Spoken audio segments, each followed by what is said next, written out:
सिंधु घाटी की सभ्यता ने दुनिया को एक तोहफा और दिया, लेकिन आजकल के स्टूडेंट्स के लिए यह तोहफा अच्छा भी है और बुरा भी।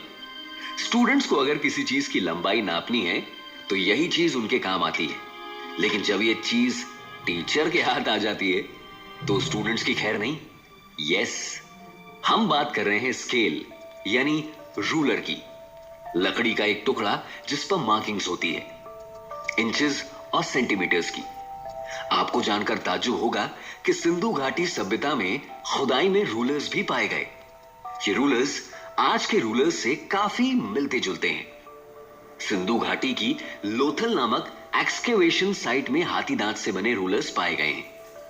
लोथल का टाइम पीरियड 2400 बिफोर क्राइस्ट का बताया जाता है, यानी कुछ 4400 साल पहले ही भारत के लोगों ने चीजों को नापने के लिए स्केल या रूलर का इस्तेमाल शुरू कर दिया था।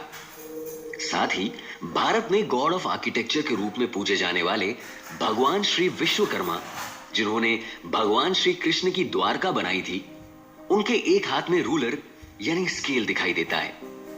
इसके अलावा सिंधु घाटी सभ्यता में एक चीज और मिलती है जिसे हम पूरी तरह से वेस्टर्न मान चुके हैं, इतना कि हम उसके नाम के आगे ही वेस्टर्न शब्द लगा रहे हैं। बात हो रही है फ्लश टॉयलेट्स की।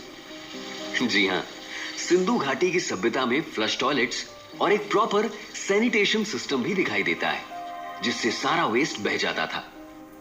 तो वेस्टर्न टॉयलेट्स का आविष्कार भी भाई साहब हमारे देश में ही हुआ है, वो भी 4000 साल पहले। तो 300 साल पहले भारत आए अंग्रेजों को हर चीज का क्रेडिट देने से अच्छा है कि हम हमारी अपनी हिस्ट्री के बारे में जानें और उस पर गर्व करें। जब हमारे देश का नॉलेज और भी एडवांस होने लगा तो हमने मेडिकल फील्ड में भी तरक्की की। सुश्रुत के नाम से भारतीय ऋषि ने 600 बीसी यानी करीब 2600 साल पहले सुश्रुत संहिता नाम का एक ग्रंथ लिखा था। यह ग्रंथ दुनिया की पहली मेडिकल टेक्स्ट बुक के नाम से जाना जाता है। इस ग्रंथ में सुश्रुत ने सर्जरी, राइनोप्लास्टी और स्किन ग्राफ्टिंग जैसी टेक्निक्स के साथ साथ 1100 बीमारियों के लक्षण और इलाज भी एक्सप्लेन किए। शरीर के एक भाग से स्किन निकालकर उसका इस्तेमाल दूसरे भाग को ठीक करने के लिए होना 2600 साल पहले बहुत बड़ी बात थी। हजारों साल पहले ये प्रोसीजर्स आज की तरह ब्यूटी एनहांस करने के लिए नहीं की जाती थी। एक बार एक राजा द्वारा किसी अपराध के लिए एक इंसान की नाक कटवाने के बाद ऋषि सुश्रुत ने उसकी राइनोप्लास्टी की थी और उसे सुश्रुत संहिता में लिखा था। सुश्रुत संहिता लिखी जाने के 2100 साल बाद वेस्टर्न डॉक्टर्स ने सर्जरी और स्किन ग्राफ्टिंग डिस्कवर की। इसके अलावा आंखों के ऑपरेशन का जिक्र भी सुश्रुत संहिता में मिलता है। सच में अगर हम हमारे देश के नॉलेज को आगे बढ़ा पाते तो शायद आज दुनिया की प्रगति की रफ्तार कई गुना तेज होती। अब पढ़ाई और टेक्नोलॉजी में तो हमारा देश आगे था ही, लेकिन भारतीय लोग पूरी तरह all work no play type के भी नहीं थे। दुनिया के कुछ सबसे पॉपुलर गेम्स भी भारत के ही इन्वेंट किए हुए हैं, जैसे सांप सीढ़ी, जिसे 3000 साल पहले मोक्ष पट के नाम से जाना जाता था।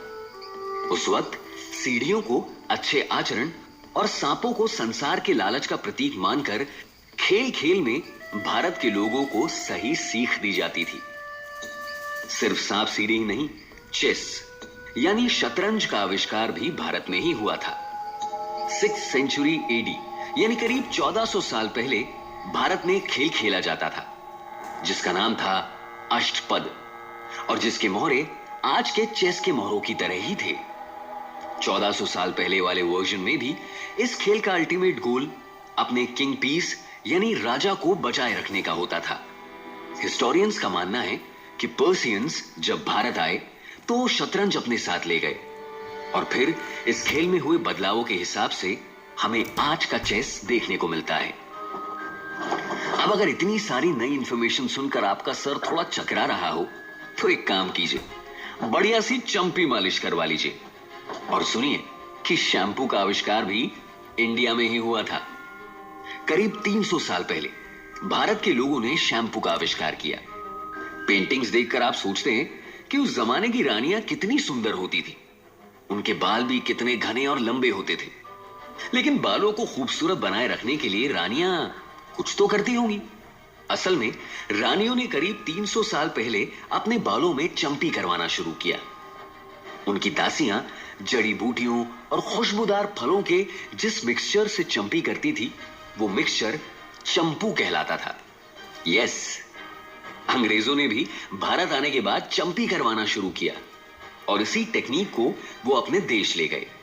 तब इस चंपू शब्द से आज का शैम्पू शब्द बना है।